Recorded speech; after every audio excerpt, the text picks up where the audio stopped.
तो बॉलीवुड के लिए 2022 कैसा रहा? बहुत सारी फिल्में आई, उसमें से कुछ एक बहुत अच्छी हिट हुई, लेकिन कुछ का प्रदर्शन काफ़ी ख़राब रहा। आपको जान के आश्चर्य होगा कि 2022 जो है सेकंड बेस्ट ईयर है बॉक्स ऑफिस कलेक्शन के लिहाज से। जो लेटेस्ट रिपोर्ट है जो बताती है कि इस साल 10,000 करोड़ रुपए का बॉक्स ऑफिस कलेक्शन हुआ है। ये अपने आप में एक रिकॉर्ड भी है, क्योंकि कोरोना के 2 साल से निकलने के बाद धीरे धीरे पिकअप हुआ, लेकिन बहुत सारी फिल्में आई जो सुपर फ्लॉप हुई और कुछ फिल्में बहुत अच्छी हिट हुई हैं। इन सब ने मदद की और ये बड़ा सरप्राइजिंग फैक्ट हम लोगों को लगा कि ये सेकंड बेस्ट ईयर है 2019 के मुकाबले। 2022 में अब तक का कलेक्शन 10,000 करोड़ का है। 2019 में जो है ये 10,948 करोड़ था। हो सकता है कि ये कलेक्शन अभी बिल्कुल उसके करीब जाके रुके, लेकिन ये अपने आप में एक बहुत ही इंटरेस्टिंग बात है पूरी बॉलीवुड इंडस्ट्री के लिए या पूरी जो मल्टीप्लेक्स कंपनीज हैं उनके लिए। तो जैसा हमने बताया कि 2019 में 10,948 करोड़ कलेक्शन हुआ और इस साल 10,000 करोड़ का कलेक्शन हुआ। ये आपको इंटरेस्टिंग रखना चाहिए कि 2022 में जनवरी से अक्टूबर तक अगर आप देखें तो बहुत बड़ा कलेक्शन नहीं हो पा रहा था, यानी वो इस रिकॉर्ड तक नहीं पहुंच पा रहा था जो सेकेंड बेस्ट हो, लेकिन फिर भी क्लोज टू 10,000 करोड़ पहुंच रहा था। इसमें सबसे ज़्यादा मदद की इसको वहाँ तक पहुँचाने में दृश्यम 2 ने। जो 10,000 करोड़ का मार्क हम पार कर रहे हैं, वो दृश्यम 2 की ज़बरदस्त सफलता ने ये मुकाम हासिल करने में मदद की। दरअसल बॉलीवुड इस पूरे 2022 में एक बहुत मुश्किल के दौर से गुजर रहा था, क्योंकि हिंदी की जो फिल्में थी ओरिजिनल, जिसको हम लोग बॉलीवुड कहते हैं, वो मुश्किल के दौर में था। वहाँ से बहुत बड़ी हिट फिल्में नहीं आ रही थी जो बड़ी ग्रॉस कलेक्शन करा दिखाएं। लेकिन जो साउथ की फिल्में थी जिनका हिंदी रीमेक आया, उन्होंने क्यूमुलेटिवली बहुत बड़ा कलेक्शन इकट्ठा किया। तो इस वजह से ये 10,000 का नंबर आया। तो आपको बताता हूँ कि जो ग्रॉसर है टोटल, उसमें किस तरीके की चीज़ें निकल के आई। जैसे KGF चैप्टर 2 ये बिगेस्ट हिट और बिगेस्ट ग्रॉसर थी। 970 करोड़ का अकेले इस फिल्म ने कलेक्शन करके दिखाया है। ये अपने आप में भी एक बड़ा रिकॉर्ड है कि एक साउथ की फिल्म जब डब होके आई, एक्चुअली जो थिएट्रिकल इम्प्लेक्स होता है, अगर उस फिल्म को जब हिंदी में लाते हैं, साउथ की किसी फिल्म को जब हिंदी में डब करके नॉर्थ में रिलीज़ करते हैं ना, तो बम्पर सफलता मिलती है। वो KGF चैप्टर 2 ने दिखाया। 970 करोड़ का वहाँ पे कलेक्शन हुआ।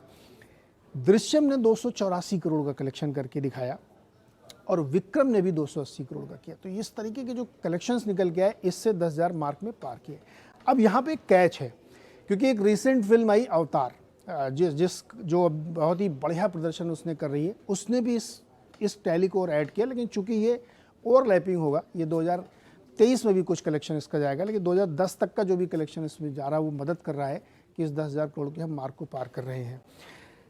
आपको समझना यहाँ पे है कि बॉलीवुड की या जो पूरा ग्रॉस कलेक्शन हम लोग देखते हैं बॉक्स ऑफिस का, उसमें बॉलीवुड के अलावा पूरे देश में जो भी फिल्में बन रही हैं या हॉलीवुड की फिल्में जो यहाँ पे आ रही हैं, उन सब का एक कलेक्शन होता है। लेकिन बॉलीवुड ज़्यादातर पे हिंदी फिल्मों के लिए जाया जाता है, तो हिंदी फिल्मों का प्रदर्शन उतना बेहतर नहीं रहा। लेकिन जब इसको हम ऐड करते हैं ओवरऑल कलेक्शन के तौर पे, तो बहुत ही बढ़िया प्रदर्शन देखने को मिला। बहुत सारी फिल्मों के बारे में ये कहा जा रहा था कि ये शायद बहुत अच्छा कलेक्शन ना कर पाएँ, लेकिन अनएक्सपेक्टेडली जैसे कंतारा ने एक बहुत ही अच्छा कलेक्शन करके दिखाया। वो भी कन्नड़ फिल्म थी, उसके बाद वो कई भाषाओं में आई और वो हिंदी में भी आई, उसके बाद उसने भी चमत्कार किया। तो यानी आप मोटे तौर पे कह सकते हैं कि इस 10,000 करोड़ के कलेक्शन में आज इस बार साउथ का और हॉलीवुड का अवतार के थ्रू जो यहाँ पे रिलीज़ हुई, उसमें बहुत बड़ा योगदान था। हिंदी की फिल्मों में जैसा कि हमने कहा कि भूल भुलैया को भूलना नहीं चाहिए, उस फिल्म ने भी यहाँ पे 220 करोड़ का कलेक्शन करके दिखाया। तो ये भी एक बड़ा रिकॉर्ड था कि भूल भुलैया के जो 2 पार्ट बन के आया, उस फिल्म ने बहुत ही अच्छा प्रदर्शन किया। तो ये कुछ 3-4 फिल्मों को अगर आप जोड़ दें तो बॉक्स ऑफिस ने एक अच्छा प्रदर्शन किया। अब इसमें एक चीज़ और आपको समझना चाहिए कि ये जो पूरा कलेक्शन आया, इसमें किसका कितना कंट्रीब्यूशन था। तो टोटल कलेक्शन में अगर आप ओरिजिनल हिंदी का कलेक्शन देखेंगे तो वो 35% था। यानी 10,000 करोड़ जो इकट्ठा हुआ है, उसमें से 35% निकल के जो आ रहा है वो हिंदी फिल्मों के ज़रिए है। बाकी जो है वो दूसरी भाषाओं की या हॉलीवुड की फिल्मों के हिंदी वर्जन की वजह से कलेक्शन निकल के आया, जो कि पिछले बार से कम है।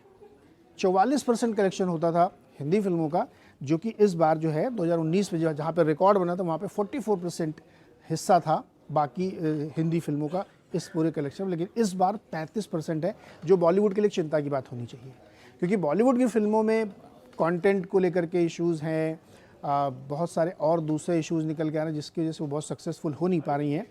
इसके बारे में बहुत सारे क्रिटिसिज्म भी हैं कि बॉलीवुड का कंट्रीब्यूशन बढ़ता जा रहा है और डब्ड फिल्मों का या साउथ की फिल्मों का बहुत ज़्यादा कलेक्शन हो रहा है। तो ये सोचना चाहिए बॉलीवुड वालों को कि जो सबसे बड़ी इंडस्ट्री है वहाँ पे स्टीरियोटाइप, बहुत ही घिसी-पिटी स्टोरीज़, अच्छे एक्टिंग नहीं हो रही है, बहुत ही मीडियोकर टाइप की फिल्में बन रही हैं, इस वजह से वो कलेक्शन लगातार गिर रहा है।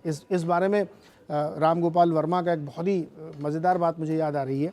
उनसे पूछा गया कि ये ऐसा क्यों हो रहा है कि साउथ की फिल्में इतना ज़बरदस्त प्रदर्शन कर रही हैं और हिंदी की फिल्में नहीं कर पा रही। तो उनका ये कहना था कि साउथ की फिल्मों ने हॉलीवुड को कॉपी नहीं किया, जबकि बॉलीवुड ने हॉलीवुड को कॉपी कर लिया, और ये करीब 20-30 साल पहले से ये ट्रेंड शुरू हो गया था। तो जो बॉलीवुड था उसने जब पूरा हॉलीवुड को कॉपी करना शुरू किया या वहाँ की स्टोरी लिफ्ट करनी शुरू की या वहाँ के से इंस्पायर होकर काम करना शुरू किया, तो आपने अपनी ओरिजिनलिटी को लूज़ किया और आप नया कोई क्रिएशन नहीं कर पा रहे थे। लेकिन साउथ ने उस ट्रेंड को नहीं छुआ, वो अपने ओरिजिनल कंटेंट पर रहे। आप उनकी फिल्मों का अंतर देख लीजिए, जिस तरह की स्टोरीज़, जिस तरीके से वो माइथोलॉजिकल सीरीज़ पे या और एंशियंट सीरीज़ पे या हिस्टोरिकल ड्रामा बना रहे हैं, उसका बड़ा योगदान था जो कि लाइक किया जा रहा है और बड़े पैनर पे फिल्में बन रही हैं। तो ये एक बड़ा फैक्टर है जो इस आंकड़े से बॉलीवुड को मिलता है। अब आते हैं बात की जो बड़े मल्टीप्लेक्सेस हैं उसका क्या हाल रहा, लोग कितना गए वहाँ पे। तो पीवीआर में 8 करोड़ 38 लाख लोगों का फुटफॉल था इस पूरे 2022 में, जो कि 2019 में ज़्यादा था और उसके तुलना में थोड़ा कम है। वैसे ही आइनॉक्स में 4 करोड़ 10 लाख लोग गए, जो कि 2019 के मुकाबले थोड़ा कम है। उस वक्त 76% ये हिस्सेदारी थी।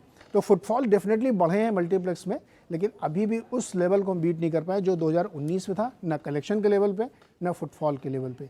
और उसका एक बड़ा कारण ये है कि बॉलीवुड का जो कंट्रीब्यूशन होना चाहिए था इस कलेक्शन में वो कम हुआ है, वो 35% ही है, जो कि 44% पिछली बार था 19 में जहाँ पर रिकॉर्ड बना था।